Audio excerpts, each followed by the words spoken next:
In 1998, I hosted the Prime Minister of Turkey.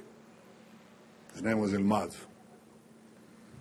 We had wonderful relations with Turkey at the time. They've not withstood this test of time. But at the time, they were very good. And after a wonderful dinner, at the Prime Minister's residence, we had coffee in the living room. And I said, Prime Minister, I have a favor to ask you. And he said, yes, go ahead. And I said, there is a tablet, a stone tablet in Hebrew that was found in the tunnel that we have just, it's right here, that was dug 2,700 years ago by King Hezekiah. That's 300 years after King David. And it marks the place where two teams of diggers met, just as was described here, two teams of archaeological workers. They met when they dug this channel underneath Jerusalem to connect it to the water source and the pool of Siloam. It would be completely underground, safe from enemies.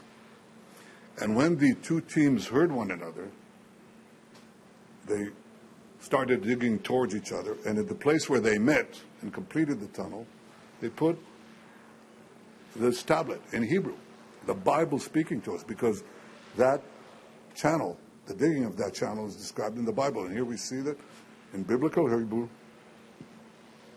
perhaps except the Dead Sea Scrolls, the most important archaeological discovery in Israel. And I said, look, I have a proposal for you. You know, we have thousands of Ottoman artifacts in our museums. Choose any one you want.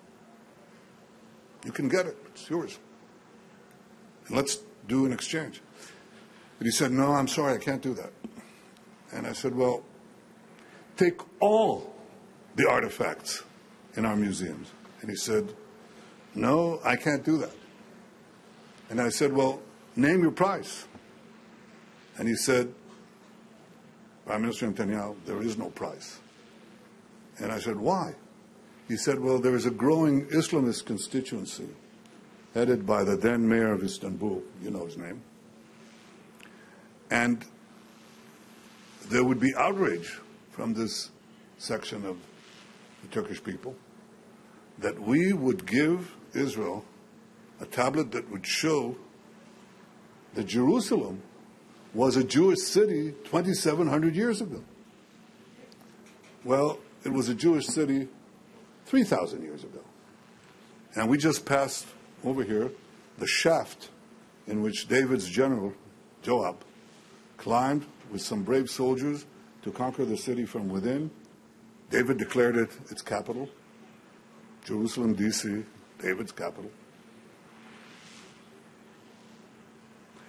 And here, right next to these stones, and on these pavements, the prophets of Israel prophesied, the kings of Israel walked, the pilgrims came, and some of the most poetic psalms and prophecies and proverbs in the history of humanity were written, inspiring not only our people, but all of humanity.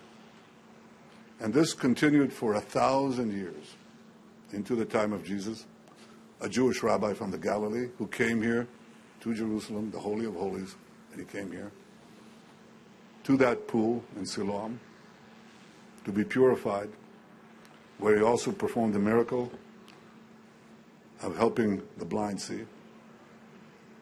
And then they would walk up the road to this place. That was all brought to an end by the great rebellion of the Jews against the Romans in 70 AD.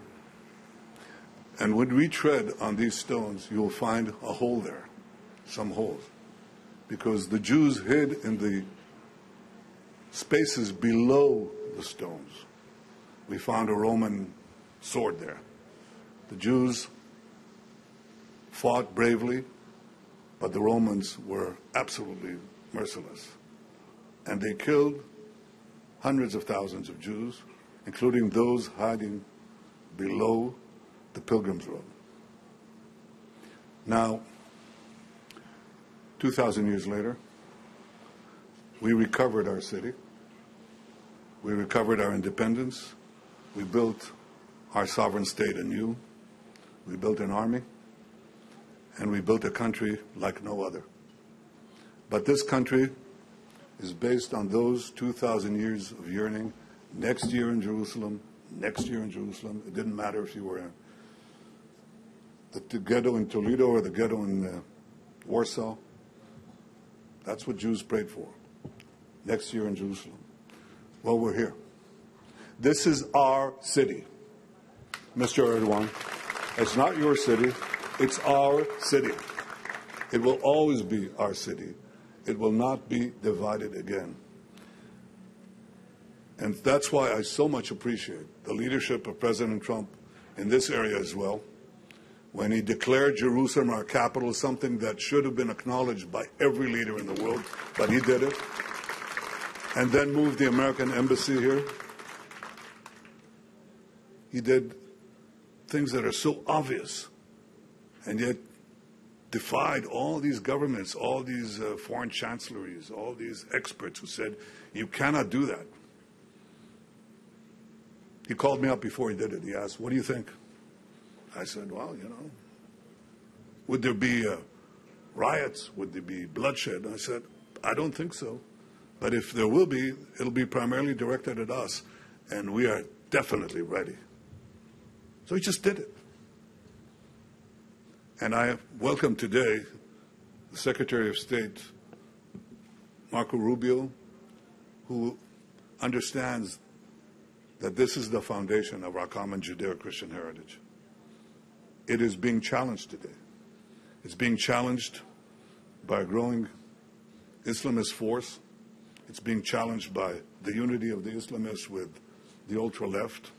They both deny our patrimony. They both deny our heritage. And they are putting all the pressure on European leaders and others who weak-kneed are suggesting that we divide Jerusalem. They're suggesting that we plant a Palestinian state committed to our destruction right here. And we say any unilateral action can be met with unilateral action. This is our city. It is forever our city. It will never be divided again, and there will be no Palestinian state. And that, with that brief commercial, I want to thank the donors, the diggers, the people who committed so much of their lives to this incredible foundation of our civilization and of the Jewish people. You deserve, Davidale, you deserve the eternal gratitude of Jews and Christians and free men and women alike. Thank you all. Thank you, and Am Yisrael Chai, and Jerusalem lives in our hearts. Thank you.